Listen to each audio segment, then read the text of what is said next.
Our perfect anniversary in the mountains was supposed to be a fairy tale. But everything fell apart when I overheard a secret conversation between my husband and my mother-in-law at night. Refuse. She can't know what it's about. Vitalik swears it's all wrong. But I see large money transfers to a stranger. I'm desperate and start my own investigation, trusting only my brother-in-law, who offers to help. But with every step, the truth becomes more frightening, and the lies more complex. I don't know who to believe. My husband is hiding something, my mother-in-law is covering for him, and the one who is helping, seems to be playing a double game. I'm afraid this trip will ruin our marriage. Hello, dear listeners. I'm glad to welcome you. I present to you a new interesting story. Enjoy listening. It's going to be a wonderful weekend, Anfisa said admiringly, looking at the nature outside the window. How good that we gave up the restaurant and decided to celebrate our anniversary at a tourist complex. Yes, to be honest, my parents weren't happy about it at first, answered Vitalik, peering into the wagging road among the slopes. But I'm sure they'll change their minds. Such beauty all around. And there really was something to see. Outside the car windows, a magnificent mountain landscape stretched out, bathed in the July sun. The slopes, clad in shaggy forest, majestically soared toward the sky. In some places, it bristled with pines and firs, in others, fluffed up with beeches and oaks, and in others, it gave way entirely to rocks with sparse bushes whose strong roots clung to the cracks between the stones. Against the sky, among the mountains, floated a barely noticeable bluish haze. In the rocky valley to the left, a noisy river meandered, its flow over centuries having transformed a narrow ravine into a wide channel with pebble banks. The stream roared, balked, and foamed when encountering a rapid or a log, but inexorably carried its waters forward, striving to merge with the sea. Sometimes the trees leaned so low over the road that they formed a natural canopy, hiding the car from the sun. This green corridor smelled of damp moss, grass, and that special tartness of pine needles that you feel when you rub them hard into your skin. Anfisa savored every moment of the trip. Although she and her husband lived in a town just a short distance away, she was thrilled every time they traveled along these mountain roads. When the question of where and how to celebrate their 5th wooden wedding anniversary arose, Anfisa immediately thought of getting away from the stuffy, hot city. The prospect of spending a few days surrounded by forests, streams, greenery, and fresh air appealed to her far more than the proverbial restaurant. Everyone does that. Anfisa doesn't want to go like everyone else. Her parents, on both sides, weren't too thrilled about the idea. Her in-laws, Antonina Borisovna and Pavel Petrovich, were slow to get moving, and her in-laws, Nikolai Vasilyevich and Angelina Nikolaevna, were worried they wouldn't have time to fix the car and simply wouldn't make it to their destination. Several friends suggested simply going to the seaside. However, Anfisa and Vitalik decided that such a vacation wouldn't be entirely suitable for their elderly parents. The southern heat, over 40 degrees Celsius, and fluctuating blood pressure were unacceptable. The best combination. In the end, they managed to reach an agreement with all the guests. The car was repaired on time, and Anfisa and Vitalik calmly booked 2 cabins for 6 each at the tourist resort. For themselves, their parents, and their closest friends. Bogdan still couldn't make it. Yes, Anfisa remembered they had also invited him. He says no one will cancel the wedding for his trip, and there's no time to look for another photographer. And it's unprofessional to let people down like that. Take the booking 3 months in advance, and cancel at the last minute, Vitalik sighed. It's okay, we'll meet up later separately sometime. Oh, what a pity. There won't be anyone to take our pictures. Oh well.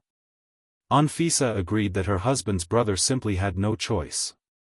He's completely buried in his photo shoots, you can't drag him out. He didn't come to your birthday party, and he didn't get to the dacha for the May holidays. Tell him he can't work so much. What's the point? Vitalik asked a reasonable question.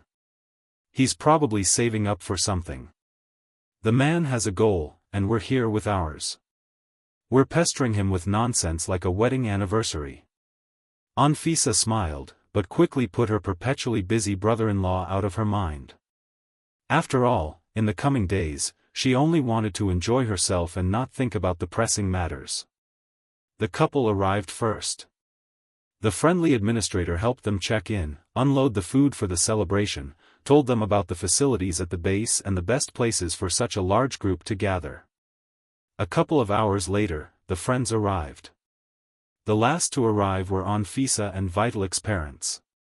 The anniversary was a joyful and cozy affair.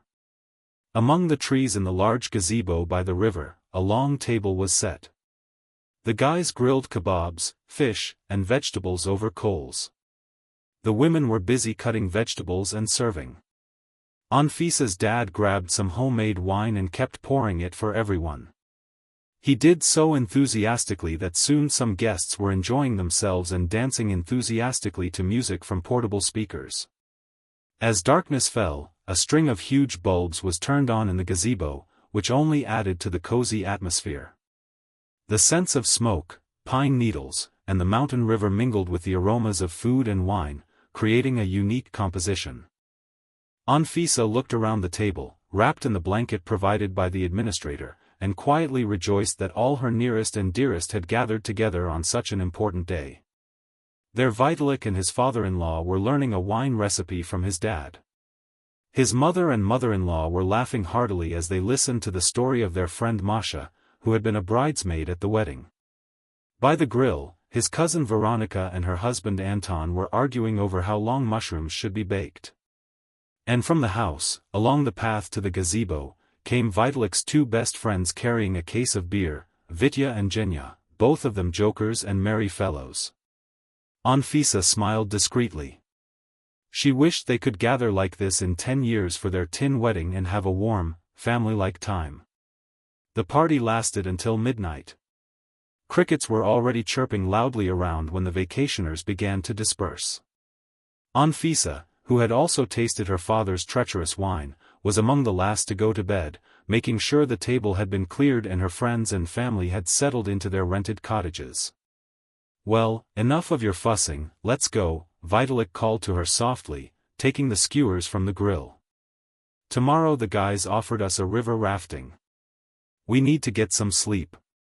Yeah, just put the bottles away," Anfisa responded. Her head was already feeling heavy, either from the wine or from fatigue and the busy day. "You're my responsible one," Vitalik laughed warmly, hugging his wife. "I'm even afraid to imagine what would have happened if we hadn't made up back then. At the very least, we wouldn't have gone to such a wonderful place," Anfisa noted, recalling the past events. A couple of months ago, the young woman received a call from a former classmate from culinary college and asked for help finding a job at the restaurant where Anfisa had already worked for several years. The compassionate and kind woman couldn't abandon her colleague in need and worked hard to get him hired. They communicated constantly, discussing prospects and details. Anfisa vouched for her friend to her superiors, and he was eventually hired as a cook in the cold shop. This whole situation infuriated Vitalik. He really didn't like that his wife was bending over backwards to help a strange man. He didn't like the fact that they ended up working together and interacting every shift. The situation came to a head when Vitalik found a photo of Anfisa with this acquaintance on the restaurant's website. They were standing next to each other in a group of staff. Unable to contain himself, the man rudely told his wife everything he thought about it. Anfisa defended herself and fiercely defended her dignity, but it was of little help. Ultimately, the scandal nearly led to divorce. For several days, Vitalik didn't live at home, didn't answer calls, and then he finally came to terms with the situation when he learned from social media why Anfisa's friend needed a good job so urgently. His girlfriend was expecting a baby. They had a lot of expenses ahead of them. Vitalik apologized to his wife. They decided to forget about this unpleasant incident. "Let's go to bed.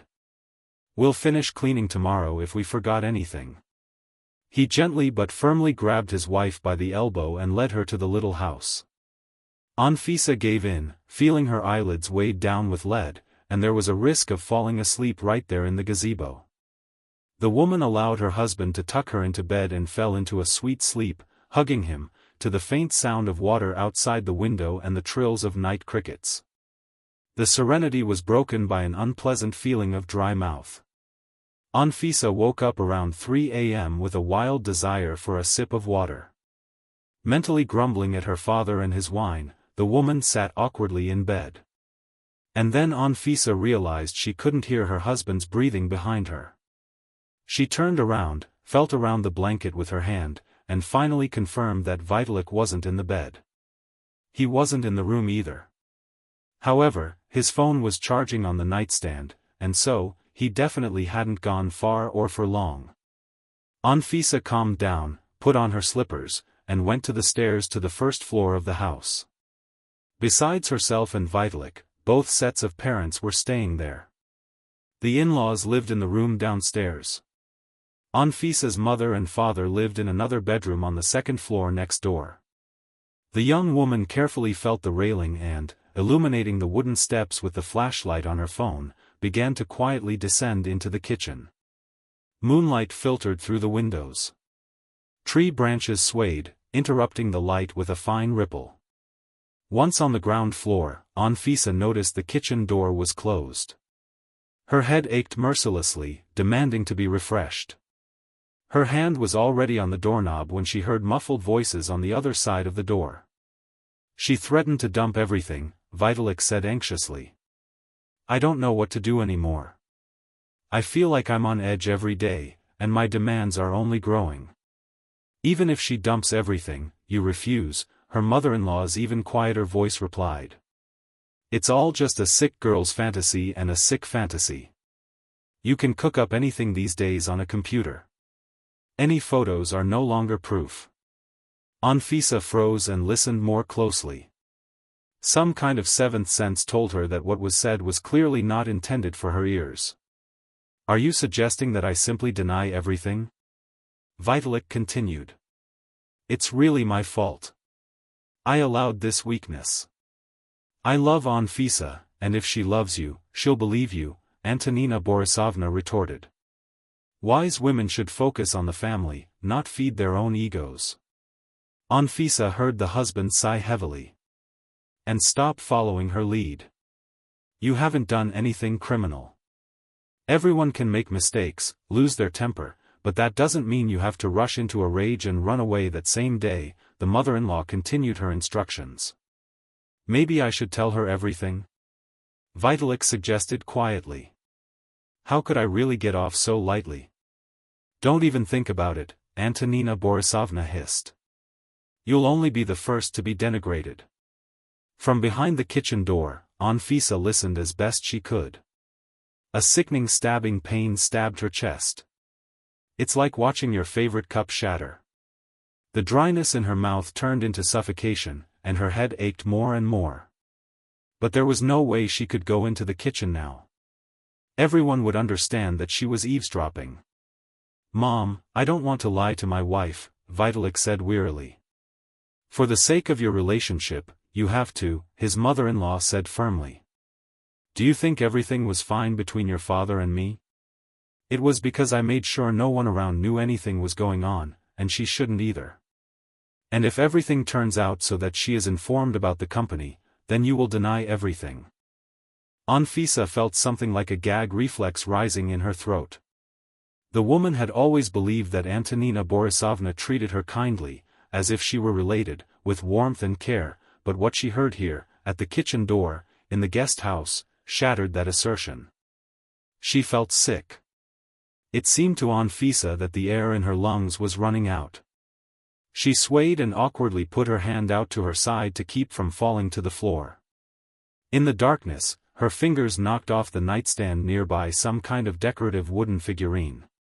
It hit the floor so loudly in the silence of the night that it seemed to wake up the whole house. Anfisa, what happened?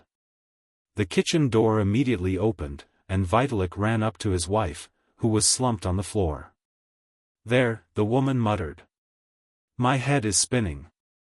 When Anfisa quenched her thirst and, with some help from her husband, returned to the bedroom, he asked with a slightly worried look, perhaps it was Nikolai Vasilievic's drink that was to blame.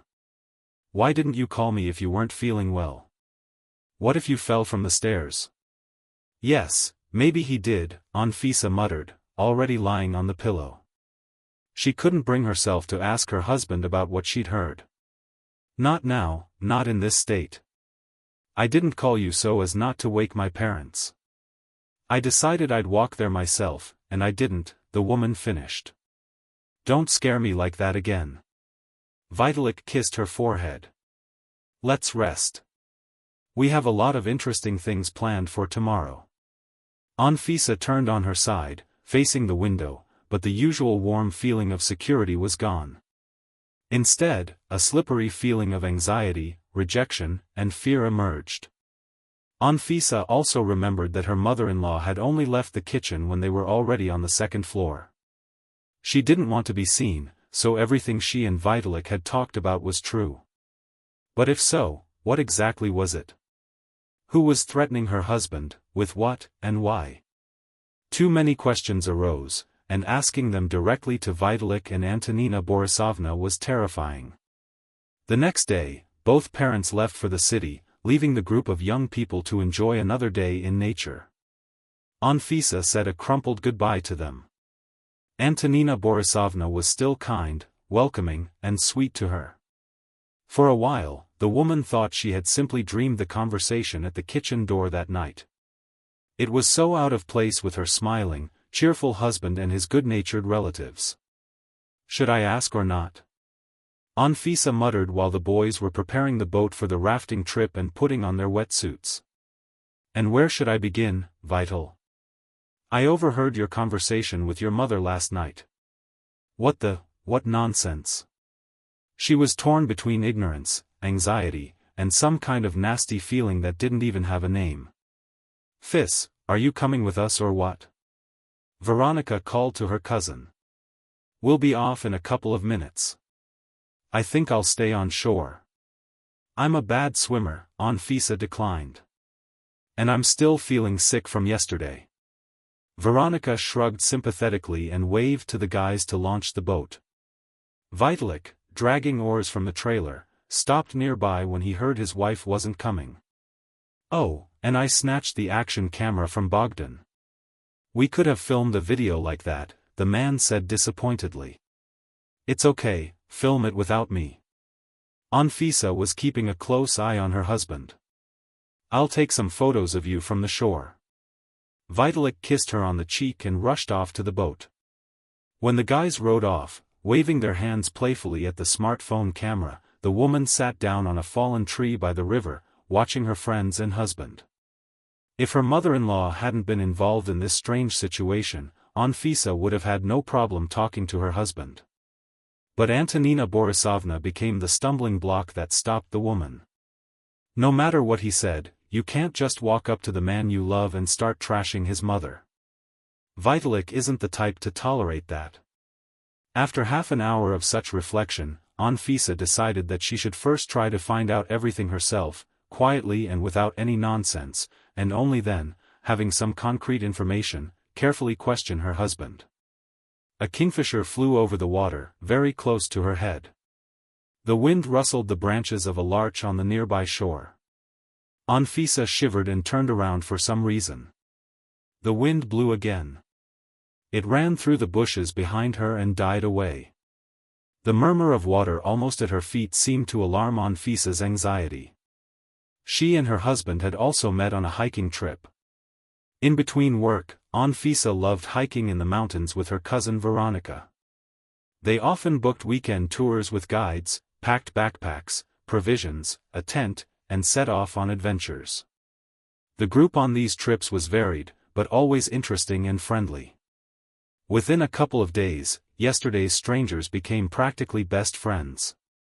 On one of these outings, Anfisa met Vitalik. He had arrived with his younger brother, Bogdan. The two quickly found common ground and chatted tirelessly throughout the journey. Despite the strenuous route and heavy backpacks, Vitalik turned out to be a swimming and therapeutic aquatic gymnastics instructor.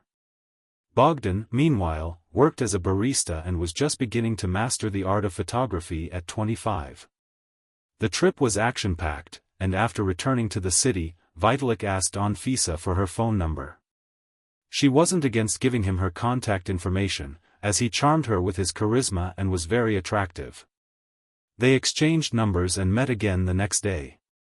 Almost 2 months passed. Anfisa felt loved by Vitalik. And then one evening, he suddenly proposed. She was a little taken aback. After all, it hadn't been long since they'd met. Such a hasty decision to marry raised doubts, but there was so much love in the guy's eyes, such adoration that Anfisa agreed. The wedding took place 10 months later. It wasn't particularly lavish, but it was cozy. Beforehand, the newlyweds moved into a small house in a private sector, which Vitalik inherited from his late grandmother, whom he had cared for during his student years. Anfisa later realized that this was precisely what influenced her husband's choice of profession. The house was renovated, and the couple began to settle in. The daily life of a young family began. Anfisa gained experience in the kitchens of various catering establishments. Soon she was appointed the head chef's right-hand woman at an elite restaurant in the city. Vitalik, meanwhile, made good use of his time. He coached swimmers for regional and national competitions.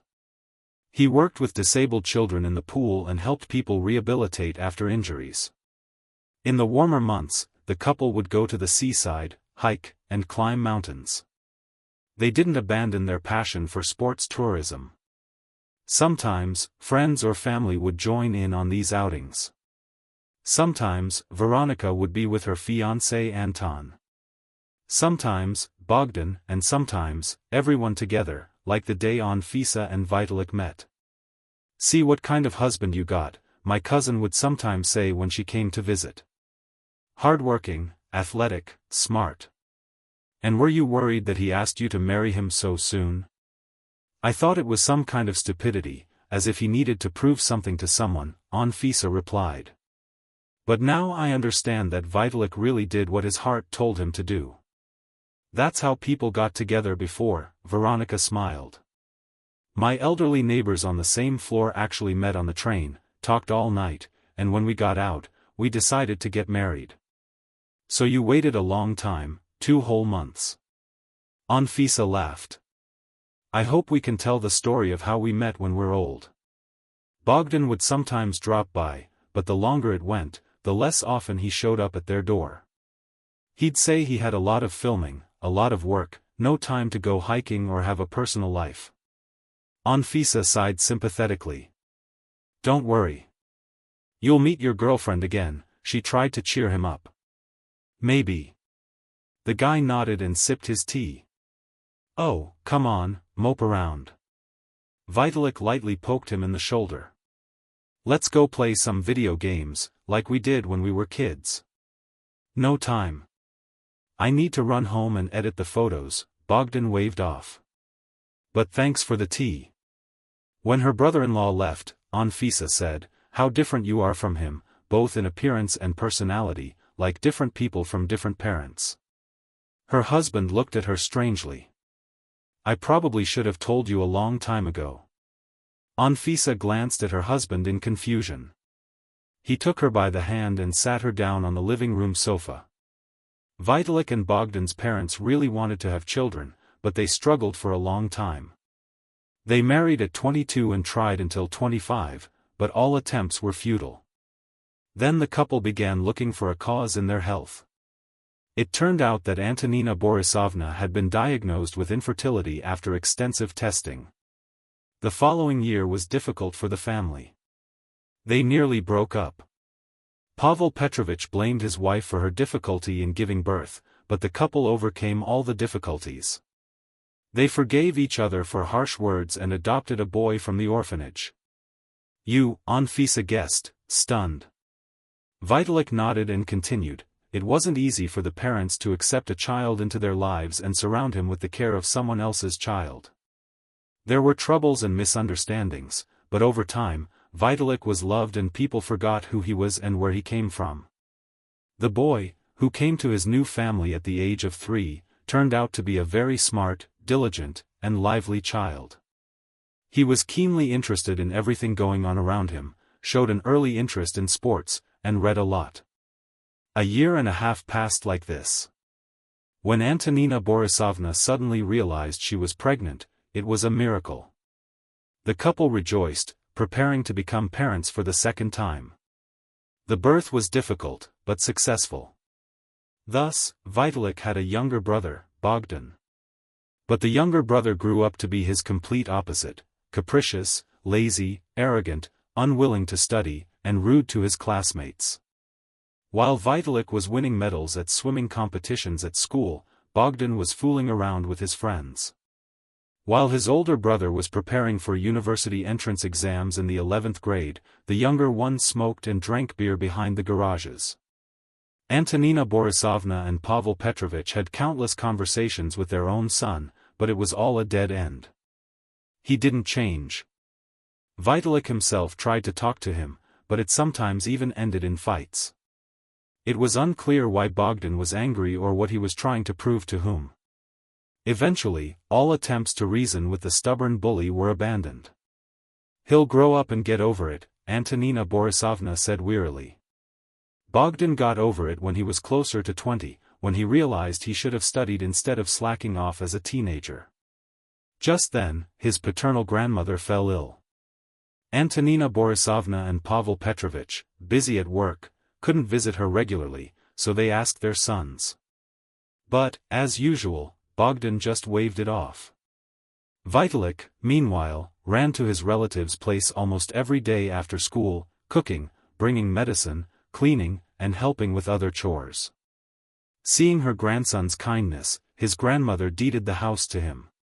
Thus, at 28, Vitalik acquired his own home, a good education, and promising prospects. But Bogdan was expelled from college, which he'd barely gotten into anyway. To somehow influence their son, Antonina Borisovna and Pavel Petrovich stopped supporting him. Bogdan swore and got angry, but eventually he went to find a job. They hired him as a barista at a small coffee shop. There, the boy realized that without education and self-improvement, he wouldn't achieve anything in life. He saved up money with difficulty, started studying, took up photography, and was quite successful, as you can see, Vitalik concluded. Bogdan already he's gotten the hang of it, he's shooting weddings, he's rented an apartment, he's finally gotten his life together. He's a good guy, Anfisa remarked. It's good he made the right conclusions. Yes, Vitalik nodded.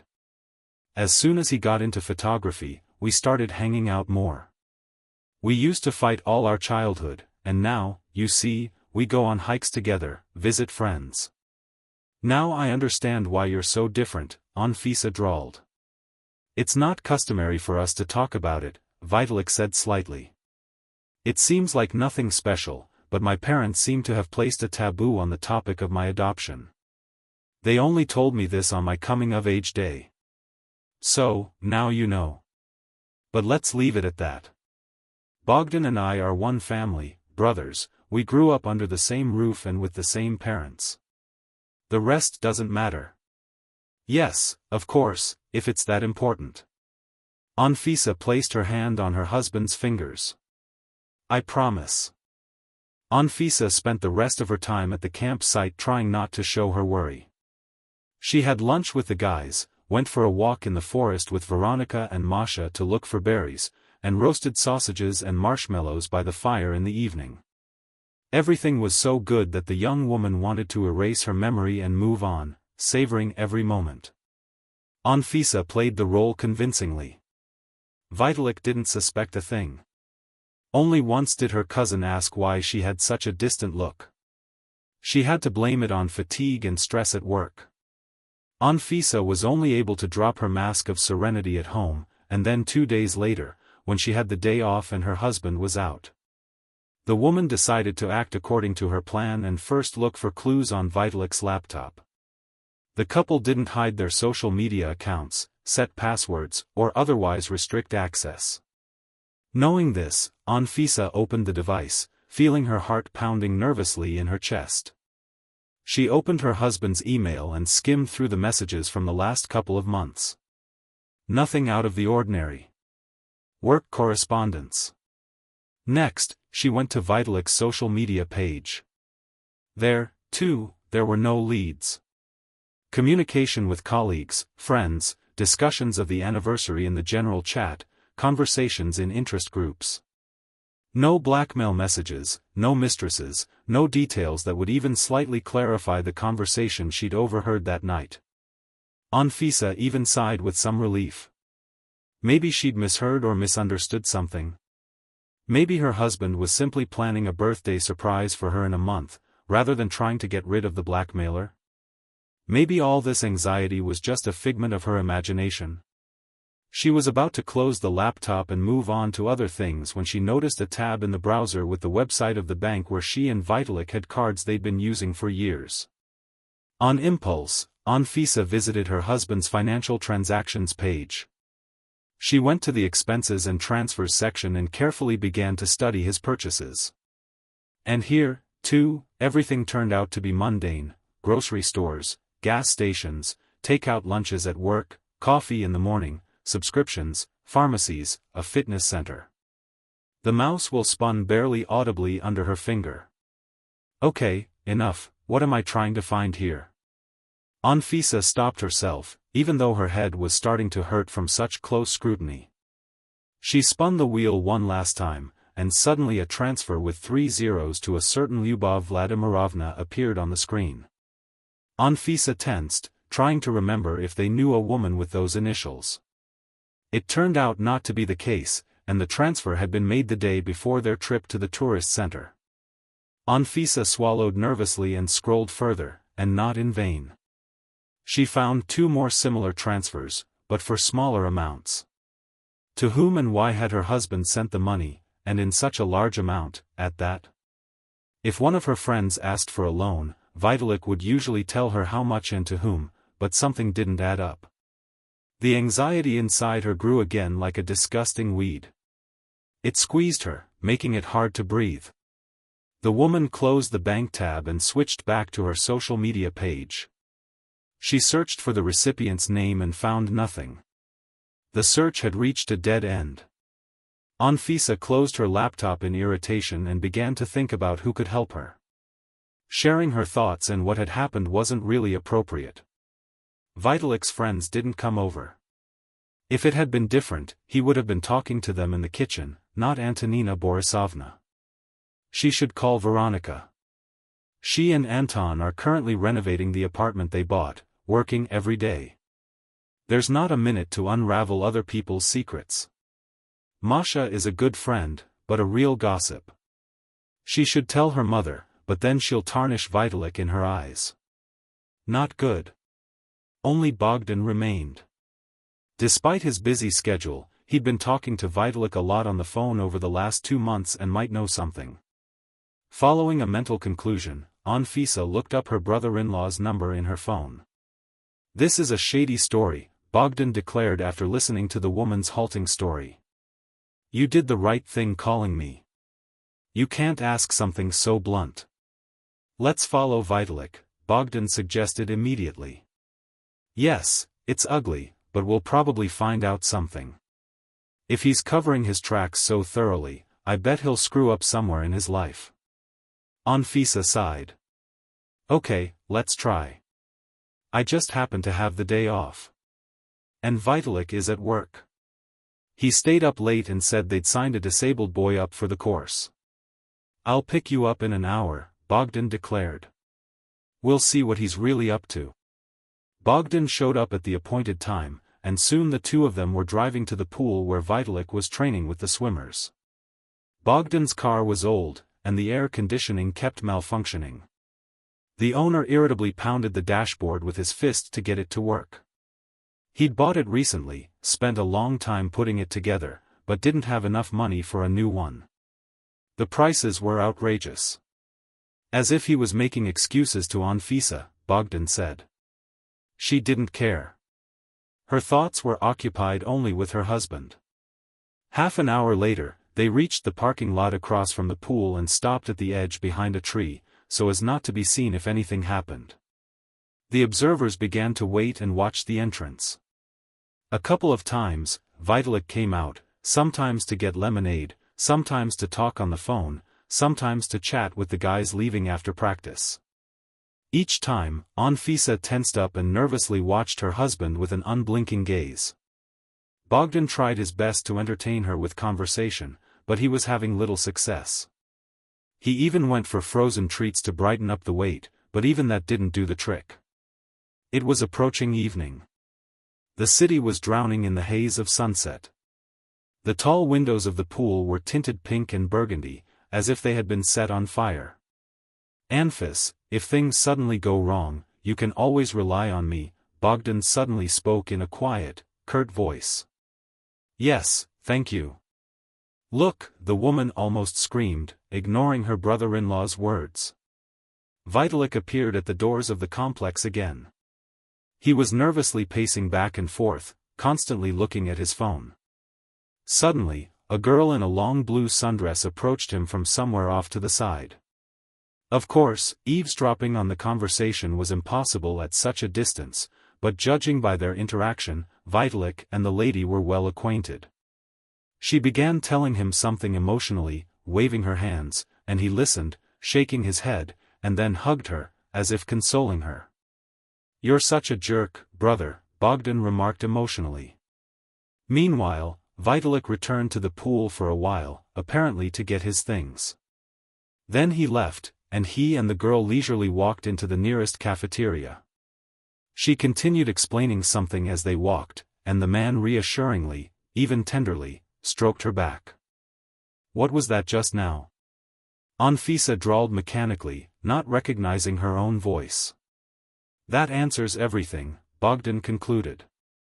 The guy leaned closer and showed Anfisa a photo of the couple, which he had managed to snap with a confident hand in the confusion. "I'll send them so you can corner that cheater at home." Bogdan added the photos to a chat with his brother's wife. "This can't be tolerated. I just can't believe it." Anfisa held back her trembling chin. "How could this be?" Bogdan started the engine. The drive back passed in a blur. Bogdan offered a drink and somewhere to sit, but the woman refused. She merely thanked her brother-in-law for his help, said goodbye, and, completely shattered, returned to the house. It seemed like an eternity before Vitalik appeared at the door. Noticing his wife's exhausted look, he asked worriedly, "Fis, what happened?" The woman looked at her husband with red eyes. Instead of answering, she showed him the screen of her smartphone with a photo taken a couple of hours ago by the pool. "Vital, you're cheating on me and trying to get out of it by asking your mother for advice on how best to hide it from me." "What? How are you? I can explain everything." The man froze for a moment, a statue in front of her, then took a step back, as if making some kind of mental choice. "Who's in the photo?" "The mistress. She's the one blackmailing you." Anfisa realized she was right, and suddenly continued to advance. Vitalik took another step back, hit his foot on the ottoman and fell awkwardly onto it, so that the short Anfisa instantly loomed over him, demanding an explanation. "Listen, no one is blackmailing me." "What makes you think that?" the man said. "And that girl in the photo?" "She's my sister." "What?" Anfisa asked in amazement. "But you don't have sisters?" "It turns out I do," Vitalik shook his head. About a month ago, a girl named Luba wrote to the man on a social network. After long conversations, it turned out that she and Vitalik are brother and sister. Only the girl is almost 10 years younger. Vitalik was taken to an orphanage when his biological parents abandoned him due to poverty and an immoral lifestyle. But surprisingly, many years later, they underwent treatment and quit drinking. Then Luba was born. However, her parents passed away when the girl was 10 years old. Years of drinking took their toll on both of them. Within 6 months of each other, her mother and father passed away. Luba was raised by a neighbor, who eventually took out guardianship to prevent the girl from being taken to an orphanage, just like her brother once was. As an adult and having a family of her own, the girl wanted to find her brother, the story of whom she had heard from her still-living mother in her distant childhood. She managed to do so with great difficulty. "We met and talked," Vitalik said. "I didn't believe it at first, but she provided convincing evidence. And we look very similar if you stand next to us. It's noticeable." And why did she need to look for a brother she had never even seen? Still skeptical, looking at her husband, Anfisa asked. Luba's intentions were truly pure, but when Vitalik learned she had a 5-year-old son with a disability, he offered his help as a professional. The bad genes of her biological parents hadn't affected their generation, but they showed up in the next. For 3 weeks now, Luba has been bringing her son to therapeutic aquatic therapy sessions. "But I didn't want to talk." "You don't need a stranger's troubles," Vitalik finished wearily. And today her husband left her, saying he was tired of dealing with a disabled son and wanted a normal family. She couldn't take it anymore and she came to me right after work to cry while her child was in the evening group at a specialized kindergarten. I tried to console her. Anfisa felt ashamed. She looked down, but her inflamed mind still demanded some facts to prove the story. Vitalik showed her the girl's social media page. It was signed with the pseudonym of a famous movie star. "So that's why I didn't find her this morning," Anfisa immediately thought. "And you, brother, were probably sending the money to help your son, and it turns out it was your nephew." She looked at the photos again and realized that the resemblance between her and Vitalik was indeed very clear. "Sorry, I thought you were hiding something from me," Anfisa said, embarrassed. "Why did you bring my mother into this? And some kind of blackmail?" Vitalik ignored her explanation. "Then that night at the base, I went down to get some water." Anfisa started speaking so incoherently, as if she herself had been at fault and was now forced to justify herself. "And I overheard snatches of your conversation, presumably with your mother in the kitchen." Vitalik raised an eyebrow. "That night I was alone in the kitchen, suffering from insomnia and watching videos on my phone," he said. "That's it, the incident is closed." "Yes." Anfisa nodded guiltily and approached her husband for a hug. Several days passed.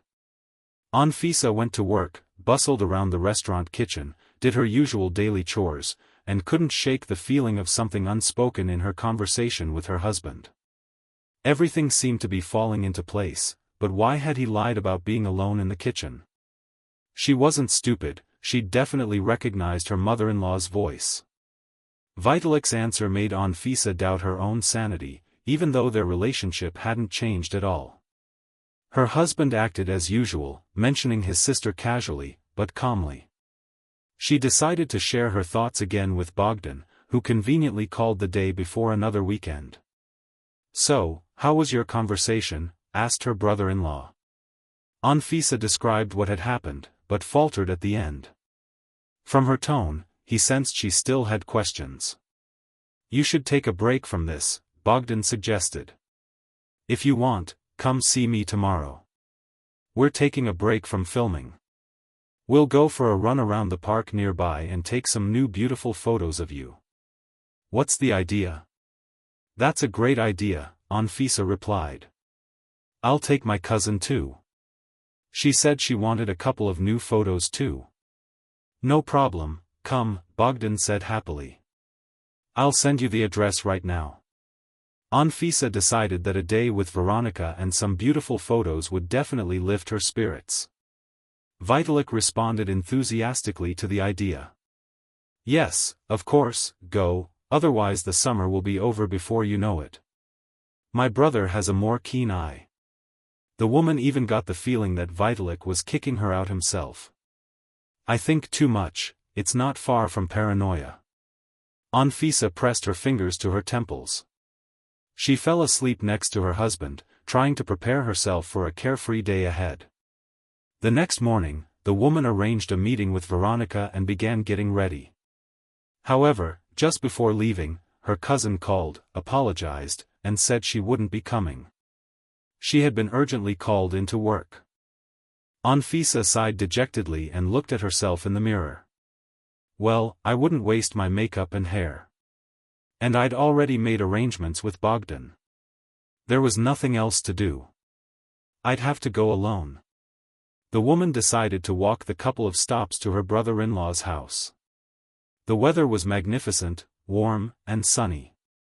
A light breeze rippled the fabric of her skirt, caressed her skin in a refreshing wave, and carried the scent of flowers from the city flowerbeds. Anfisa plugged her headphones into her phone and immersed herself in listening to her favorite tracks. Despite the widespread fashion for wireless devices, she still remained faithful to her old wired headphones. Habit is second nature.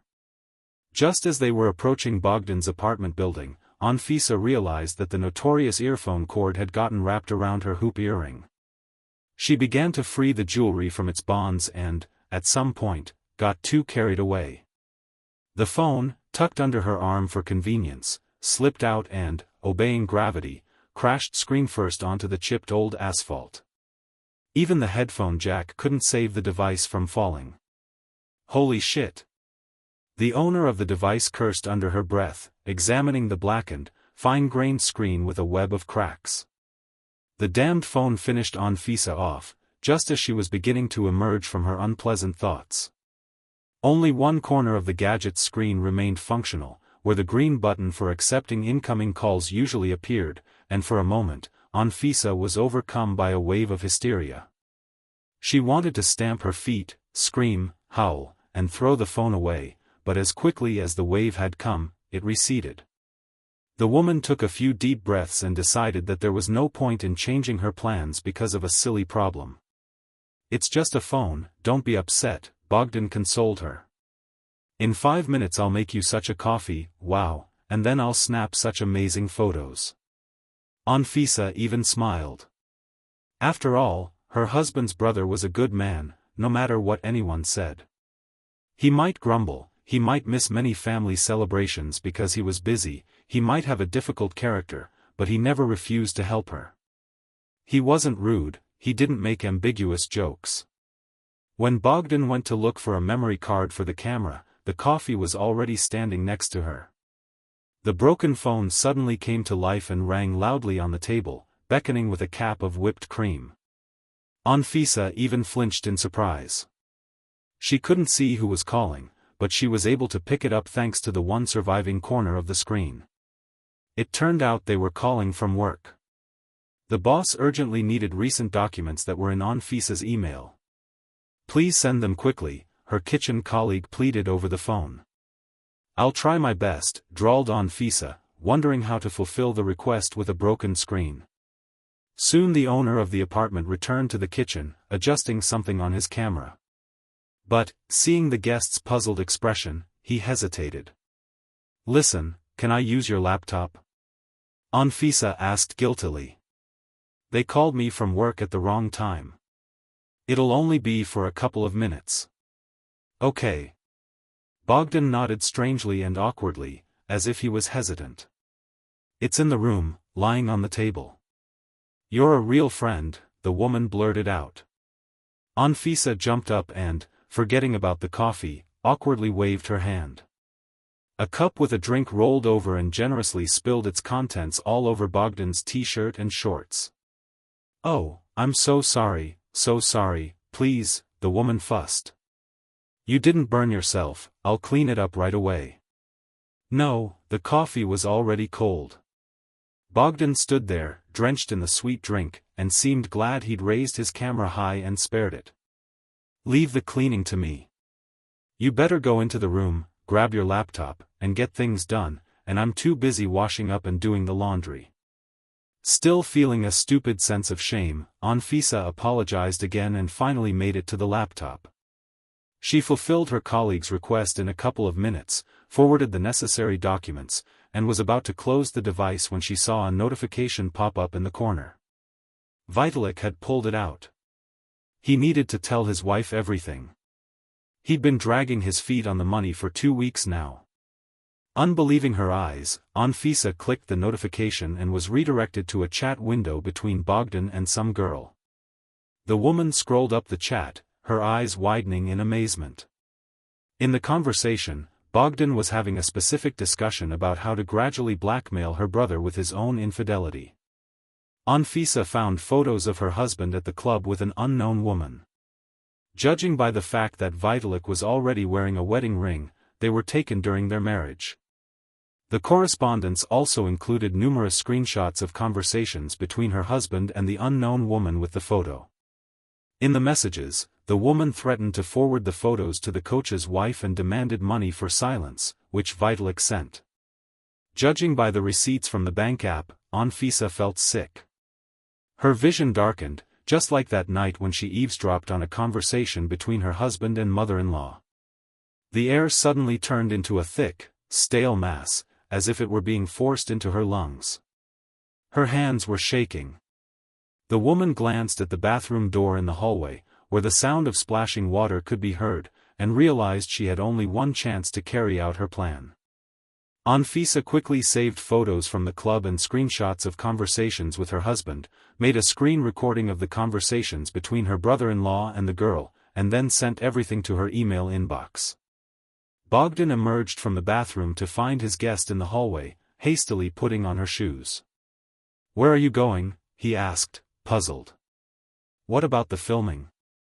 An urgent matter had arisen, an urgent one. Trying to speak normally, Anfisa answered, not looking at the apartment owner. She was shaking.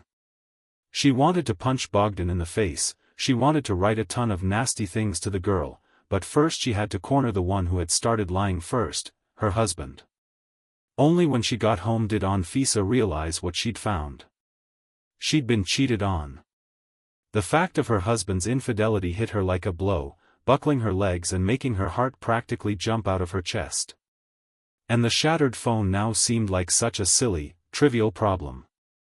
Her husband returned in the evening, but not too late, and Anfisa, right from the doorway, showed him the photos she'd found on her brother-in-law's laptop. "Stop making me look like an idiot, tell me the truth." She stood before Vitalik, her cheeks flushed, her chin trembling, her eyes wet, ready to burst into tears. Apparently, the situation had stunned the man, and he didn't even bother asking where his wife had gotten the incriminating photos. Vitalik took her by the shoulders and sat her down on the ottoman in the hallway. "Fis, I thought we could hush it all up," he said, sitting down on the floor next to her and hiding his eyes. "That you'll never know about this story." Anfisa looked at her beloved man for the first time, confused, offended, contemptuous, with pain and pleading at the same time. "It all happened 2 months ago," he began his story. "Bogdan, do you have anything to drink?" Vitalik's voice was irritated and almost angry. "We'll find anything for my brother," his interlocutor responded. "What happened?" "Oh, better not ask," Vitalik spat angrily, running quickly across the road. "Understood?" Bogdan replied curtly. Half an hour later, the brothers were already sitting in Bogdan's kitchen, pouring whiskey into shot glasses and discussing the reason for their sudden meeting. "He's making a fool of me with this little bone," Vitalik said emotionally. "Go to work," he asked Anfisa to help. "Yeah. And he calls her all weekend, supposedly about kitchen matters, and in the photo, the goat is just cowering. She's even defending him with hostility." "Whose bone?" "It's Caustic. A normal guy's going crazy." "We can fix Caustic's face in the alleys, pouring whiskey," Bogdan suggested. "No, we can't." "Then I'll lose my job," Vitalik nipped in the bud. "That's what's so infuriating, that I see everything, I feel everything, but I can't do anything. Anfisa won't quit the restaurant. She vouched for her Caustic. They won't fire him either. I can't stand listening to her sweet-voiced talk about some frying pans on the phone anymore. Maybe I should have married her off and rushed it. What if she hasn't had her fill of the fun?" Bogdan asked curtly. "Maybe it's for the best, otherwise you'll be scratching the ceiling with your horns." As they say, a woman is easier to carry than a mare. Maybe it's for the best, Vitalik responded, emptying his glass again. The conversation continued. Bogdan nodded, pouring more, and after half an hour he unexpectedly suggested, "Listen, let's go to a club, you'll relieve stress, I'll have fun with the company, otherwise she can have affairs behind your back at work, but you can't? That won't do. Let's go." Vitalik agreed without hesitation. They called a taxi and half an hour later were sitting at the bar in one of the city's nightclubs. The music was loud, deafening. There were a lot of people inside. Girls were dancing here and there. On the upper tier of the club, groups of people were sitting at tables with hookahs. Vitalik, already drunk, noticed someone waving at him from somewhere. It turned out to be a young lady with 3 friends. "Oh, you didn't say you knew anyone here?" Bogdan remarked with interest, looking around at the night's prospects in short dresses. "It was my ex, with whom I met on Fisa," Vitalik replied, pondering something. "And I remembered her," Bogdan drawled. "The one you almost ran away from?" Vitalik nodded. "Well, that was a long time ago. And who lets bygones be bygones?" Bogdan clapped his brother cheerfully on the back. "Let's go relax in pleasant company. Besides, so many years have passed, nothing will happen." A girl was already approaching them with a dazzling smile and a glass in her hand. "What happened next?" Anfisa asked stonily when her husband fell silent. "Vitalik, what happened next?" "Then we sat down at their table, drank, started talking, drank some more, danced." The man began listing, as if through force. And then, Anfisa repeated. "I don't remember very well what happened. He drank too much, couldn't control himself. My husband was struggling to find the words. Luba started persuading him to go to her place. But she's not your sister, Anfisa flared, jumping up from the ottoman. She's your ex. Vitalik instinctively recoiled, but explained. No, it's a different Luba. My ex-girlfriend's name is that, and my sister's too. It's just coincidence. I didn't lie to you about my sister, I swear. Through her burning anger, Anfisa remembered that the woman in the photo with her husband was indeed a stranger. After all, she remembered the appearance of Vitalik's recently acquired sister well. I don't remember how it all ended, but I woke up at Bogdan's house with a terrible hangover. After a pause, my husband continued, and found photos on his phone where I'd seen Luba. Don't bother, Anfisa snapped. And then she wrote that we had a wonderful time last night, and then it all started. She demanded money for her silence, Vitalik spoke mournfully. I was afraid I'd lose you. Then I realized Kostik wasn't hitting on you at work, that he was having a baby soon. So he's working his ass off. We didn't have anything going on, damn it. She made it look like it did. But what else could I do? I sent money once, twice, but her appetite only grew. Anfisa trembled and buried her face in the sleeve of her coat on the hanger. Her head was in chaos. She both believed her husband and didn't believe him at the same time. And you couldn't think of anything better to do than ask your mother for advice, the woman said quietly, feeling the slippery fabric of her coat on her wet cheek. Don't talk to me, talk to Antonina Borisovna, who advised you to just keep lying. Vitalik sighed heavily, leaning against the hallway wall. Luba is something else. She's like a leech, she got on my nerves during our relationship. She threw tantrums, saying that if I didn't marry her, she'd do something like that. I barely got rid of her. And my mother? She's the closest person to me. You don't understand. You're part of your family. It's hard to explain. They were both silent for a while, processing what had happened. I realized later that no matter how many I sent, she'd still send you the pictures, Vitalik said, out of revenge. And it happened. No one leaked anything to me. Anfisa shook her head sadly. I found the photo myself on Bogdan's laptop today, completely by accident. Now Vitalik was in shock and stared at his wife as if she'd just spoken a different language. Instead of explaining, Anfisa showed him a screen recording of Bogdan and Luba's correspondence. After carefully reading it, the couple realized it wasn't his ex-girlfriend who started this mess. She was simply a tool in the hands of a clever manipulator who took the photos. "I'll grind that bastard into dust," Vitalik growled, instantly losing his composure. Two-faced dog. Her husband drove so nervously that Anfisa clutched her belt with wooden fingers. She didn't try to stop him, and it was pointless anyway. Furious, Vitalik listened to no one. She'd played a cruel joke on him a couple of months ago. "Just don't do anything rash," said the woman, and he'd already made a mess of things. "I want to look into his eyes," hissed Vitalik, with whom he'd grown up, but whom, as it turned out, I didn't know at all. The light was on in the windows of Bogdan's apartment. He usually didn't go to bed before midnight, so the late arrival of guests wouldn't have caught Bogdan off guard. Vitalik yanked the door to the entrance, ran up the stairs to the third floor, and pounded on his brother's door with all his considerable strength, but it wasn't the owner who opened the door. "Vitalik, what's all the commotion?" There was a voice in the doorway. Antonina Borisovna appeared in the doorway. "Mom." The man, in turn, was no less surprised. "Where is Bogdan? What are you doing here anyway?" "Waiting for my father. He drove to the garage nearby." The mother-in-law answered, noticing her daughter-in-law.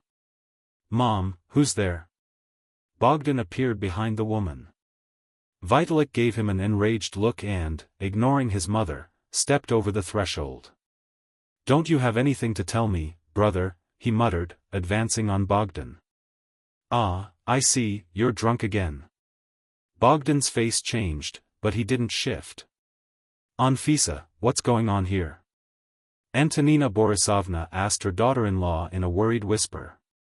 They both instinctively froze at the closed door to the room. "While I don't understand it myself," the young woman shrugged. "But it's better for you and me not to interfere, believe me."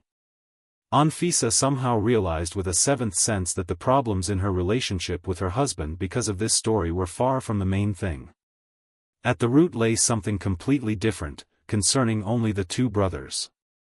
"I'm sober," Vitalik continued. "And here's what's in you: something's going on in my head, since you figured out how to frame me." "Big question." "You hit your head in your pool while diving," Bogdan snapped, glancing quickly at the women behind his brother's back.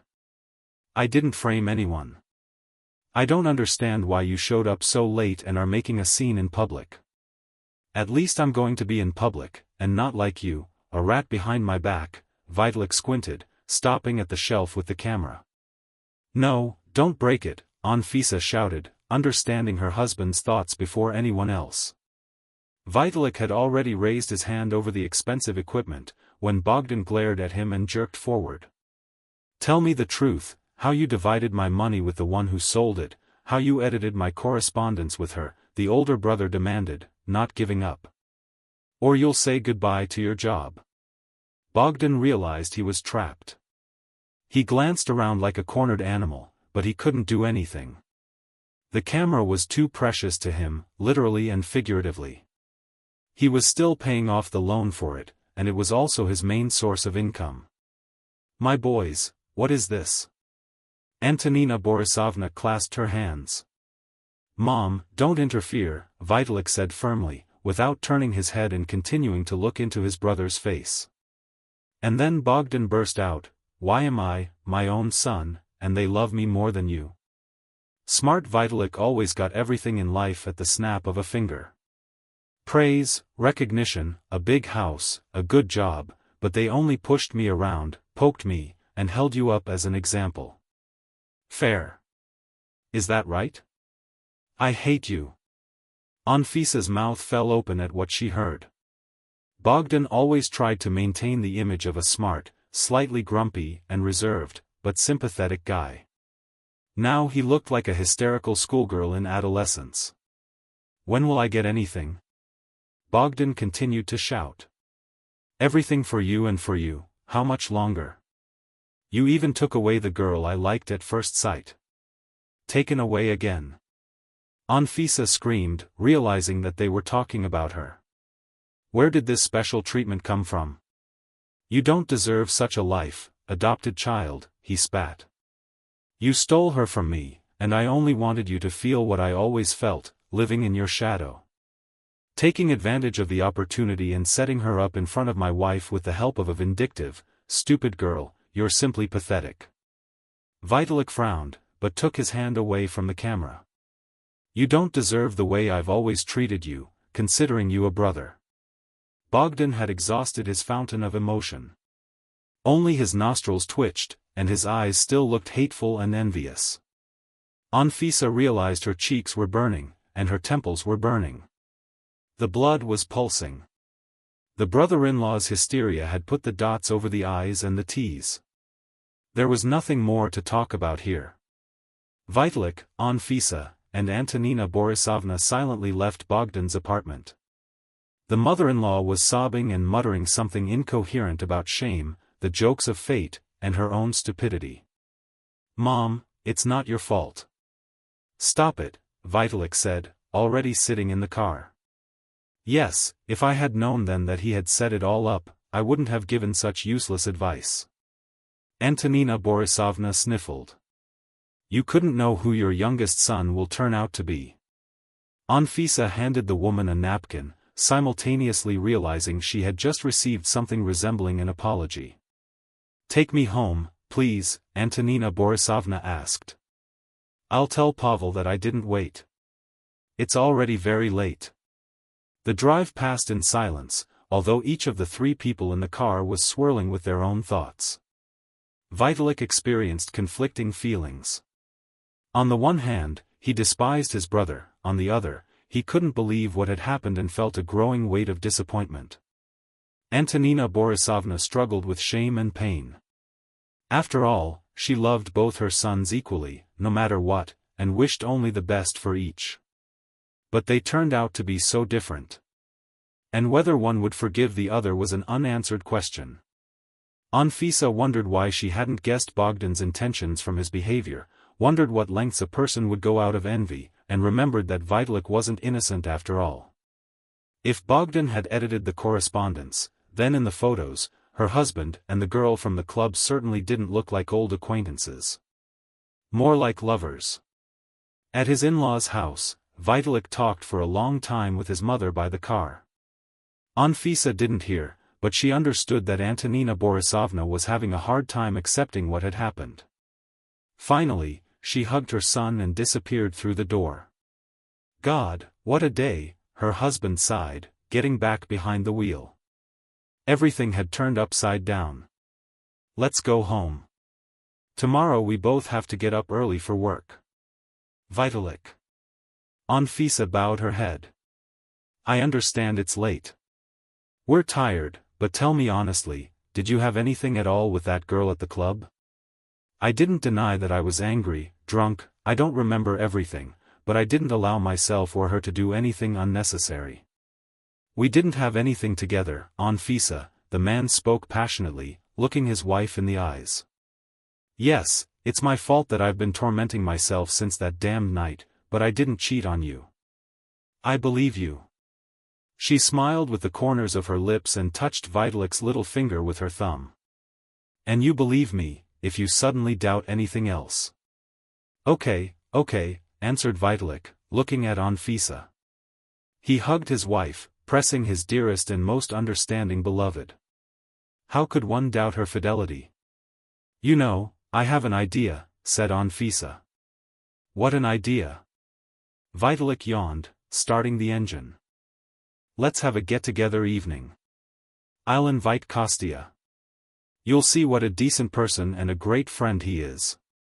And I'll invite my sister, the man guessed. And what do I like? It will be useful for us to spend the evening with new people when we organize a meeting. Oh, Anfisa yawned too. First, I need to get some sleep. Oh, I forgot. There's some more bad news. What is it? Vitalik tensed up again. Instead of answering, Anfisa guiltily showed the broken device. It was nothing. The man breathed a sigh of relief. We'll buy a new one.